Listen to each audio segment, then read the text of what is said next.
All right, we are getting started here. Sorry, you caught me getting dressed. I do have clothes on. I just didn't have a shirt on. But yo, shit, I ain't afraid of my body. You know what I'm saying? We gotta make sure this mic is on. We gotta take care of our body and make sure that things are good. Okay, cool. I got a good mic. Okay, cool. So we gotta make sure that our body is good, and by doing that, we can't be afraid of our bodies and shit like that. So anyway, with that being said, health is wealth. Health is the new wealth of 2025. Because the reason why I say that is because you can have money. You can have all the money in the world. And if your health is bad, that money don't mean nothing. You know what I'm saying? So you have to think of it like that. So just keep that in mind. We are on a few different platforms. We're on Facebook, YouTube, Instagram, and we're going to be on a few groups. We're going to jump into a few groups today. So it's going to be some very exciting things here. It's not going to be long, but we're going to try to make the best of it. So with that being said, let's go ahead and get started. My name is Johnny, and this is the Johnny Show. Y'all listen, we just had this, I don't know, I can't really say it was a holiday. Well, I guess Black Friday thing, and a lot of people donated to business, not donate. I believe a lot of donations going on, but a lot of people buy products. You know what I'm saying? Like I just sell products. You know, I don't know what's going on. My blackness didn't count or something like that because we might be supporting black businesses, but mine didn't get supported. My DJ business got supported and photography business got supported, but none of my products sold. So you know that was a downer. But you know, selling the products and things like that helps promote this podcast and keeps things going and stuff like that. So definitely we appreciate anybody who could donate. And as a matter of fact, when I'm talking about that, I'm going to put my banner up here so you can kind of see where you can donate to. And then also you can leave your comments, questions, suggestions, because this is stuff that we need to talk about. I know people don't want to talk about it and they kind of shy away from stuff like this, but y'all, stuff is about to change. If you don't know, you're finna find out real quick. We got about a month left before you see a lot of changes happening. Whether it's good or bad, that's up to you to decide. I just report on it. So anyway, here we go. Johnny Show. Let's get it popping.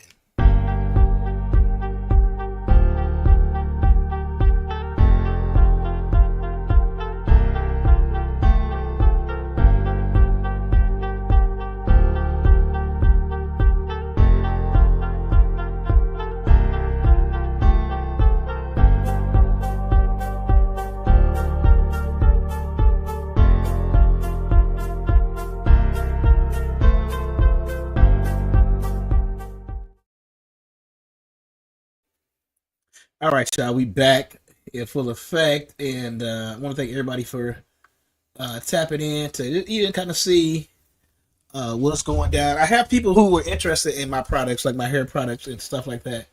So hopefully, I mean, this is a takeoff because as you can see, this stuff works. So you know, thick hair. You know, it's not thin. It's thick hair.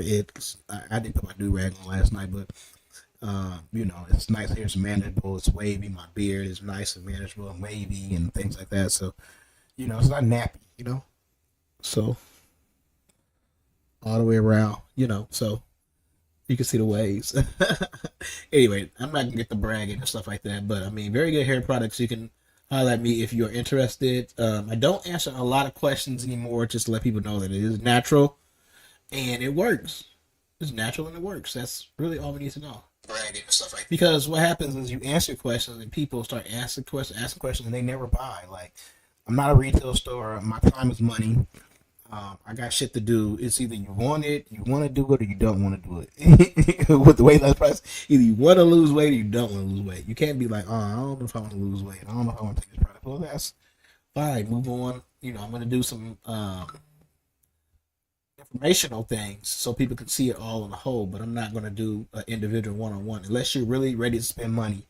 You got the money in hand, I'm ready to go, then I definitely will answer questions for you.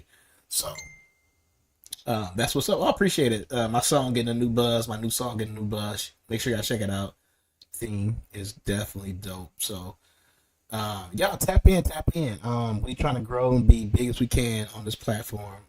Um, and like I said, this is going to be in some groups here, so we want to take advantage of some of the groups that we are in and just kind of announce the word, so give me a second on that. But um, y'all, things about to change. We are entering into a new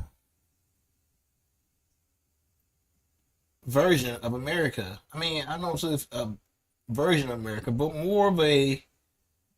It's not in the middle anymore. It's more to the right.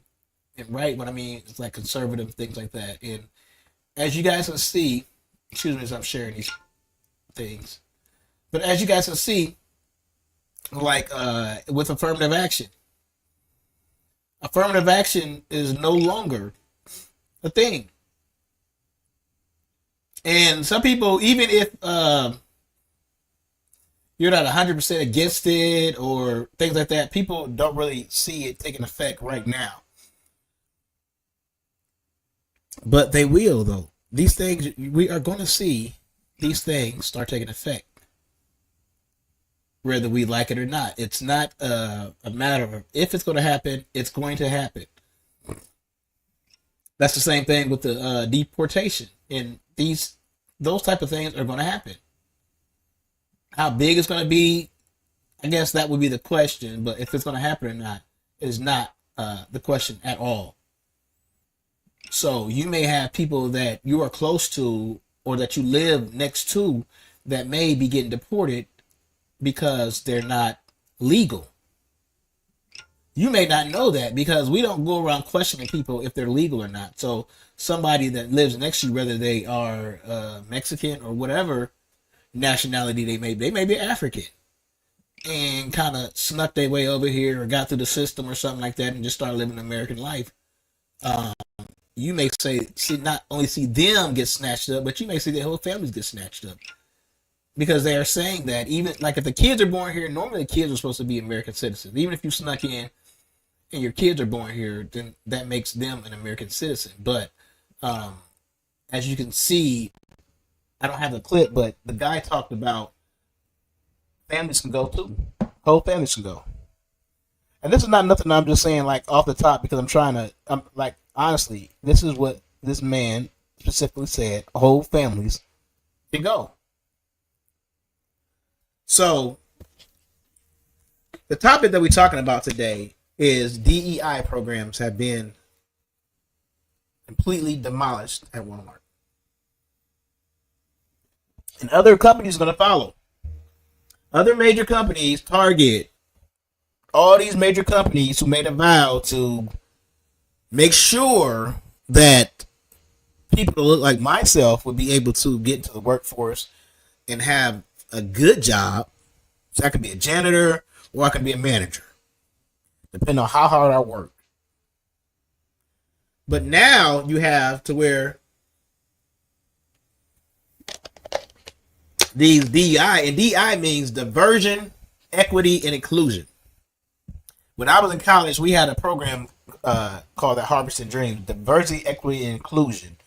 And it felt good, y'all. I mean, there was nothing sinister about these programs because it made me feel as a black person that there were people out there that was looking out for my best interest to make sure that if I perform, then I would have a fair chance. That to me is what diversity, equity, inclusion means, is that it's allowing me to have a fair chance because we could be the smartest. Every black person know that you have to run 10 times, 20 times, 50 times harder than your neighbor or your people who work in the same area with you. You have to run harder than them to even get to where they're at.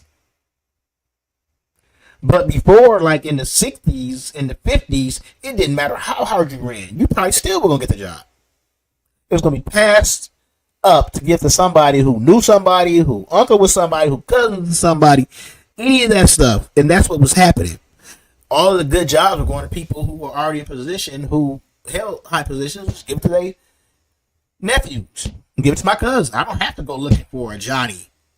Why get a Johnny? If diversity, equity, inclusion is not included in there, then I don't have to go get no black person. I can have a company. If Walmart wanted to, they can have a company with all white people. And I'm saying they gonna do that. But the option is there. The option is there. So you think about like a Walmart and like a Washington or something like that, or some deep. And I'm not saying they're racist in Washington, but just think of like a Walmart in Washington where they were like, you know what, we just, we really don't. And you got black people working over there. I know because I have family members working over there. You'd be like, no, I really don't want no black people working over here. This, or they get mad at somebody black because they had a disagreement. It's like, you know what, we just need to weed all the black people out. And then you have a Walmart over in Washington, which is all white people. So imagine going to shop there, and they don't really try. When you get rid of DEI programs, you get rid of the training of how to deal with black people or how to get along with black people or get along with everybody. When you're wiping away those programs, you're not gonna have that no longer. And we're gonna talk about that next days, because now once you get rid of those programs, then you're gonna come back. People gonna come back with lawsuits. It's lawsuits to start this off, to wipe these off the table, because people are pissed. They like, we get too many opportunities is what they're saying. So if you're a black person, I don't understand how any of y'all could be against this, because basically what it's saying is that people are upset that we are getting too many opportunities. And it's enough is enough. As if we're giving all opportunities in the world. The little opportunities that we're given are going to be challenged. That's not just with Walmart workers, Walmart managers, Walmart CEOs who could possibly be black. That's also with like the trucking industry. The people that they don't have to hire black truckers anymore. There's like only like 5-10% of black truckers anyway, but now they don't have to hire that. They could be all white truckers working for Walmart, and there's nothing in their policy that says they have to. They're wiping away anything that talks about wokeness, anything in their training anymore. All that stuff is wiped away, is gone. So what you have is a reversal back to the 70s. In the 60s. I'm sorry, y'all, but when they say make America great again, what era do you think they're talking about? What era do you think it was great for them? This is making it great again for them. I don't understand what you're not seeing. I mean, there's solutions. We're going to have to get into the stock market. You got to get into the stock market. You got to get into Bitcoin. I'm trying. Any money that I have next year, I'm going to start putting it into Bitcoin. Hopefully before the end of the year is over. I might have to skip past Christmas this year, give not so expensive gifts, and put every last bit of money I got in Bitcoin. Because that seems to be the way out. Because I'm telling y'all, if you don't have a lot of money, if you're on the poor side, it's going to be hard. It's going to be hard for all of us. If we're in the middle class, any middle class people, I don't care if you're making $100,000. See, and this is what I said with the females. Yes, you were making $100,000 a year, but because you have no partner, you don't want no man, your $100,000 came up to $150,000 or $200,000 because y'all both make $100,000. So now you're lower on the middle class, and we are going to experience some pains. I'm telling y'all, anybody who don't have money in 2015 on, you're going to experience pains. Elon Musk told us. He put his head down. He's like, damn. He said, it's going to be hard. He said, it's going to be hard for people who ain't got money for a while, because we're trying to reconstruct America. We're trying to make America look totally different than what we see it as today. And when you say make America great again, if you are black, I'm asking you, when was it great for you? In the 90s? In the 2000s? In the 70s? The 60s? That's when Martin Luther King was getting assassinated. So when was it great for us? You go before then, then you look at ourselves. You look at slavery. When was it great? That's the only question I'm asking. To them, it was great when we didn't have we didn't have a helping hand to help us make sure that we navigate. I think some people said like one of our biggest things is that we're the only race that don't have our own thing. And that hurts us so bad. We don't have our own. So I got this video I want to show y'all, and this is going to talk more about it. It's going to explain it a little bit better than I am, because when I talk about the subject, it's just crazy, man. The type of opportunities that we fought years, 50 years, Martin Luther King, all this stuff, it was in vain because it lasted for a little bit. But you have to understand, people were pissed. The day that we started getting rights, and I mean, not rights, I shouldn't say that, go that far, but the day that we started getting opportunities like the DEI, there have been people that have been straight pissed, impatient. Like, I'm going to do whatever I can to make sure we get rid of this. And that's what they're doing. So, if we have people who fought and died for it, it was important. And I'm going to say that again. If you have people who fought and died, assassinated, killed, beat, for these type of things to be in place, it was important. It had to be there. And now it's gone. Who else gonna die? Who in this generation gonna die for something like this again? As much opportunities, as much pacified as we get, as much as we enjoy our life, who will be willing to die? Who gets shot in the head like a Martin Luther King for any of this stuff to be revitalized? Man, I'm telling y'all. Woo, you guys will have to see. I mean, because a lot of y'all just don't know. So, I mean, we're going to have to live it out. We just have to see what happens and hope for the best. So, I hope God touches people's hearts. And if there's anything evil or unjustly they're trying to do, I hope that God touches their heart sooner rather than later. But anyway, here we go. This is a video. And y'all tell me what y'all think about this. We're on a few different platforms. Give me your comments, suggestions, questions, anything about the show. I would definitely appreciate it. So let's watch this video, and then it's going to show more.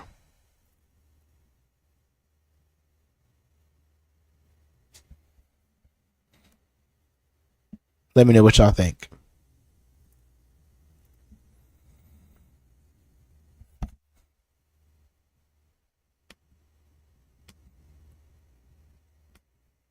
Play the video. It's not playing. Okay, so let's see here.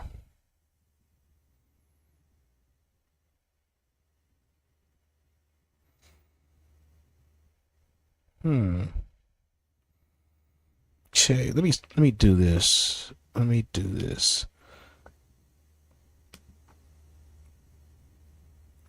just reboot it. Let's just reboot it.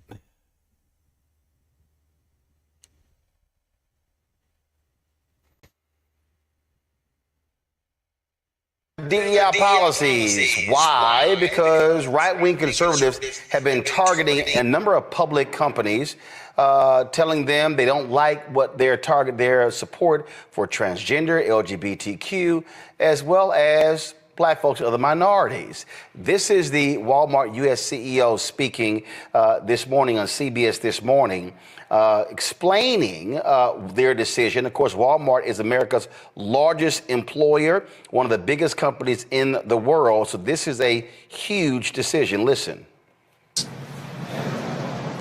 Well, first of all, good morning, and thanks for having me. It's great to be here. I'm in Houston, Texas, and our friends with location, so it's exciting to be in the store this time of year. First, let me say, like many companies all across the United States, we've been on a journey, and we continue to be on a journey. And what we're trying to do is to ensure that every customer, every associate feels welcome here to shop and to feel like they belong. And that term belong, we've been talking about belonging now for almost 2 years. Early 2023, we started talking about belonging. And we're going to continue to make the best decisions we can that makes everyone, our customers, our associates, feel like this is an environment they can shop in and thrive in. Is diversity among your suppliers still important to you at Walmart, John? Well, starting with our company back in 1962, we were a small business, a single store that operated out of Rogers, Arkansas. And so we'll continue to do the things that we can do to ensure that small suppliers have a path to being successful, not only at Walmart, but in their business in total. Every year we really focus on made in the USA. About 2/3 of what we sell is either made, grown, or assembled right here in the United States. We have a program every summer called Open Call, where we welcome in small suppliers and we welcome in people that have an idea, that are an entrepreneur and they want to learn. So we're going to continue to lean into ensuring that we provide the very best pathways for small businesses, our suppliers, to be successful here in the store. If I had more time, I could take you around the store and show you a few of those examples, but there are a lot of them, and there'll continue to be more. Okay, so first of all, you saw right there, he didn't answer Gayle King's question. He didn't answer it at all. There also was this $100 million initiative that they had announced after the death of George Floyd. They're getting rid of that. It was they also were funding what it was called a Center for Racial Equity, a nonprofit that Walmart launched in 2020. It's supposed to be a 5-year initiative, and so that's also being shuttered. Let's just be real, Randy. What's going on here? This is a part of the attack against critical race theory, part of the attack on affirmative action. This is all about the right-wing agenda. They have been targeting Harley Davidson, John Deere, numerous companies. They've been targeting law firms. This is what this is all about. And the problem is corporate America, they're showing how gutless they are. They're showing how they are scared. Oh my God, we don't want to be attacked by Trump and the right. And so that's all this is. And I remember I was in Los Angeles. It was NAACP panel, and it was a DEI panel, and I was going hard, and people were like, dog, why are you going so hard? I said, because I'm trying to tell y'all this is about to end. Like, you could see it, the writings on the wall, that it was about to end and stuff like that, because people are too upset. They're doing like lawsuits. They're challenging like even the Supreme Court about these programs and things like that. All of this stuff that we enjoy, like I said, people fought for, all this stuff is now gone. And I don't know how you feel about that. I think like a lot of stuff should be gone when we know racism is gone, completely washed out, but racism is still alive and kicking today. And so in these programs now, in this type of environment, I don't think it's a good thing. I said, unless you have a strong counterattack, I said, these white corporations, their knees are going to buckle. They are not going to stand up to these right wingers. And guess what? All of that stuff, and here we are. It'll be 5 years in May since George Floyd was killed. And I told folk, I said, I'll be shocked if we get to the 5th year. We barely had 3 years. Right. And I want people to know, when you talk about attacking, it's not just that they are writing articles or doing interviews. They are filing lawsuits after lawsuits after lawsuits. These small law firms, but they're powerful, are filing these lawsuits that companies then have to fight against, saying that woke policies or any DEI initiatives are in fact discriminatory, which is completely the opposite of what the problem is. DEI was there to fix discriminatory problems, but they have flipped it around and are using again the term reverse discrimination, reverse racism, which is no such thing as reverse racism. It's not even a real concept. It does not exist, but this is what is the problem. And these corporations are buckling under the pressure. And I really want people to understand the impact of that, because what that means is that a person trying to get a job at Walmart, yes, we understand that's going to be an issue, but also a person who's trying to sell their products in Walmart. They are not going to actively seek out or retain the people they have now that are under any underrepresented group. That's women, that's LGBTQIA, that's Black, Latino, that's Asian, that's people with disabilities, that's women.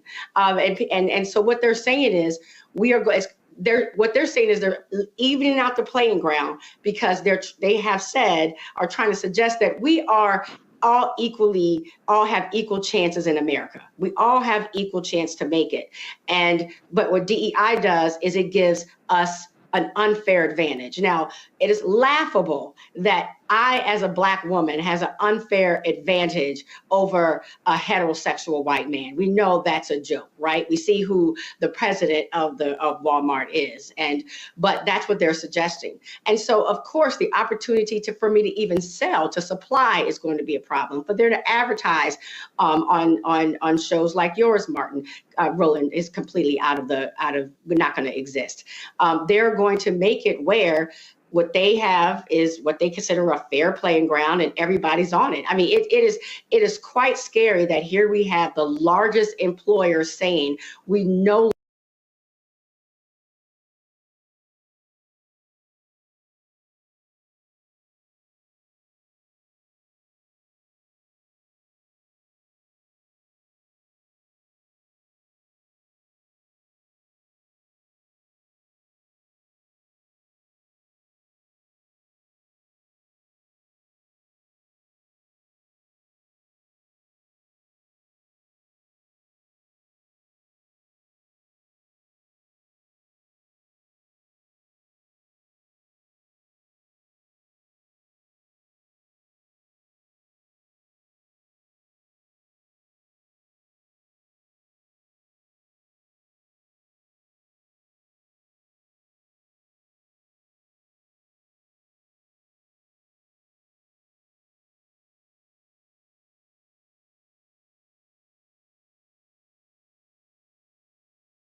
longer will have DEI initiatives, which also means they won't be looking at it. So they won't be looking at how they're functioning as a store. So if the store has employees that 95% of them are white and male, that's fine. There's no one there to check them on it. And that is what the workforce used to look like. DEI was supposed to work against that.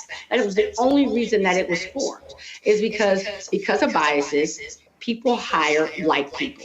And because of our history in this country, most of the people in charge are cishet white males, and they hire white males, and they do business with white males, and they bring in suppliers that are white males, and they pay more to white males. What they're saying though is, no, we now as white males feel as if we've been discriminated against just for the little slice of pie that these DEI initiatives offer to people. And so we'll sue you if they continue. Also, what's scary is that they're wiping out any kind of education. So you're going to have a workforce of people who are not educated on how to deal with people that are different from them. And so the workforce, I promise you, will be hostile. They won't be, if you do get a job there, now it's more difficult if you're from an underrepresented group, but when you do get the job, the chances of being treated well, that you feel included and like you're in a safe environment, those chances have gone down. So if Walmart has done it, the sad thing is that other corporations are definitely going to follow suit. So I feel very nervous for everyone involved. I mean, I don't think people, like, again, I know I'm going on and on, but even like truckers, I mean, there's the people who bring in the supplies from people. There's their contracts that say, okay, we're going to give 5% of our contracts to minority truckers. Nope. That's gone now. Even that 5% is gone. And so it wasn't like we were getting much in the first place, but it's now non-existent. And even the term DEI, they can't even use the term. They have made it where it cannot be used in any materials or discussed at all. And the term Latinx. If you want to talk about the level of control that these law firms that are doing these lawsuits are having, they're making them so scared to even say the word, much less implement policies. It's dangerous. And, we really need to start having some discussions as Black organizations and as individuals of how we counteract this. This is all because this right-winger right here, Robbie Starbuck, hit them last week and said, I'm going to be releasing a story on all of your woke policies. And so right here, last week I told execs at Walmart that I was doing a story on wokeness there. Instead, we had productive conversations to find solutions. And so Walmart totally caved. Walmart will no longer participate in the human rights campaign's what they call woke corporate equality index. Products: monitor the Walmart marketplace to identify and remove inappropriate sexual and or transgender products marketed to children. Review all funding of Pride and other events to avoid funding inappropriate sexualized content targeting kids. Y'all, let me be real clear. This ain't just about transgender, y'all. They want them to stop funding black groups as well. Walmart not extending their racial equity center. Supposed to be 5 years, didn't even get to the 4th year. Look at this here. We will evaluate supplier diversity programs and ensure they do not provide preferential treatment and benefits to suppliers based on diversity. We don't have quotas and won't going forward. Financing eligibility will no longer be predicated on providing certain demographic data. Do y'all see? Walmart will no longer use Latinx. Walmart will discontinue racial equity training through the Racial Equity Institute. Walmart will discontinue the use of DEI as a term while assuring a respectful and supportive environment. Our focus is on belonging for all associates and customers. Total bullshit. And so here's a company, y'all. And again, they're gloating.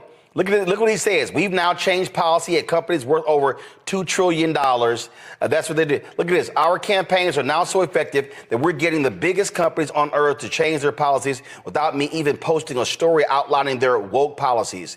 Companies can clearly see that America wants normalcy back. The era of wokeness is dying right in front of our eyes. The landscape of corporate America is quickly shifting to sanity and neutrality. We're now the trend, not the anomaly. Joe, did I not call it? Yeah, I mean, I try. I've been telling everybody since 2009, we're living in the age of white minority resistance. And these white folks like this guy right here, they want to get rid of any program that helps black folks or any other minority group. And in their minds, oh, no, we don't want just 95% of the money. We want all of the money. Right. And so much so that if without, soliciting, openly certain companies and suppliers, that you get to 5%, the Walmarts of the world, they might get sued just because they got to 5%. And that underlying that is nothing short of entitlement. For so many in this society have had, particularly white folks, have had the force of tradition, the force of legacy, the force of relationships, affirmative action, and things like that. And DEI, we're about having the force of law because we didn't have anything else. And so switching that back is not about, restoring fairness. What it's about is regaining a lost advantage. If things go back to the way they were, that means that there are more advantaged, and therefore there's expectation and entitlement tied into that. So even someone that gets to a healthy percentage of minorities, people of color, women, et cetera, even though there's an argument that particularly white women will continue to benefit and be on the privileged side, which is why they frankly voted the way that they did, they'll get sued. They will get sued for that very reason. So, it's a serious problem. And, we're going to have to decide what we're going to do and how we're going to deal with it, because what they're trying to do is basically go back to the Stone Age and say all of this is ours. All of this belongs to us. And that's where we should be. Mustafa, I guess, have you seen anything from the NAACP? Anything from the Urban League? Anything from these civil rights groups? I mean, is anybody it's just gonna be like, oh, okay, oh well, all right. So what are they gonna do? Have another panel? I mean, you hit it on the head. You and I, we often are in alignment with the way that we think about these issues. Frederick Douglass once said that power concedes nothing without a demand. It never has, and it never will. And we've seen these companies moving away from DEI and a number of other sets of actions and policies that are critical for the healing of our nation. But yet, you don't see anybody in the street marching. You don't see anybody talking about economic boycotts and taking away resources from these folks, because the other folks on the other side of the equation are saying, yes, we will do this. Yes, we'll take you to court. Yes, we'll do all these other types of things. But then on the side of folks who say that they are trying to actually move this country forward, we don't see that. People are silent. So when you're silent, people think that you are complicit. And they think that you are not going to, you're not going to stand up. You're not going to push back. Yeah, there are also a few voices that do that. But let's be very serious. There has been no strategic plan about how you were going to address these types of things. So people think you're playing. And when they think you're playing, they're not going to take you serious, and they're going to continue to move forward with the agenda that they have. So if you want change to happen, then that means you got to put some skin in the game. That means it's not going to be easy. I understand, because I came from a rural community. I saw Walmart move into an area and take away all the mom and pop shops because they couldn't compete with prices. But we've got this dynamic now where folks have got to decide, what are you going to do in this moment? Folks have showed you their cards. And people are still just sitting back saying, well, it can't possibly ever get that bad. They're taking away your wealth because they put the pretty label on it, right? They put this veneer over top about belonging and all the things that, yes, we all agree that those are important. But then when you pull back the veneer, you see that contracting and subcontracting opportunities are going to be taken away. So that means if you talk about the racial wealth gap in this country, but you're allowing corporations to say that we are no longer going to give consideration to the businesses that have often been disinvested in, then I don't know how serious you actually are about trying to make real change happen. It almost seems like someone has to die. When our dear brother George Floyd, had that lynching that happened in front of America and it was caught on camera, then everybody got, and they kind of got motivated there for a moment, and they were willing to do things and stand up and push back and march and show up. And then it began to fade away. And the other folks who've had these long-term strategic plans about how they were going to snatch power, because they've watched what happened in South Africa with apartheidism, and they watched these other countries, how folks have been able to institute things to actually institutionalize racism, to institutionalize poverty. They know what they need to do, but yet we still sit back like they're not going to take it as far as they are. They even put Project 2025 in front of your face, and people didn't even take that serious. And now here in a few weeks, you're going to see how real it really is. So this is just another piece of the puzzle that they're putting together to weaken you, not just in this moment, but they're looking at decades to come, because they understand what happens with the browning of America. It's in your book. Other folks have talked about it as well. And that's where we are right now. And that's why I get frustrated, but at the same time, my frustration is because I know we have power. My grandmother says you have power unless you give it away, and I watch us give our power away every day. They continue to destabilize. They continue to just take these pieces away, and people just busy twerking, busy worrying about what the reality shows are doing, worried about, and don't get me wrong, I was an athlete, what my team just did. And the reality of what's really going on in this moment that will impact your children's children, you continue to stay silent. So if you're going to stay silent, then you get what you get. Hi, I'm Isaac Hayes III, founder and CEO of Fanbase. Fanbase is a free to download, free to use, next generation social media platform that allows anyone to have followers and subscribers on the same page. Fanbase was built through investment dollars from equity crowdfunding from the Jobs Act. People just like you help build Fanbase, and we're looking for more people to help build Fanbase. We are currently raising $17 million in a Regulation A crowdfund on Start Engine. We've already crossed $2.1 million, but we're looking to raise more capital from people just like you that deserve the opportunity to invest in early stage startups without having to be accredited investors. So right now, I'd like you to go to startengine.com/fanbase and invest. The minimum to invest is $399.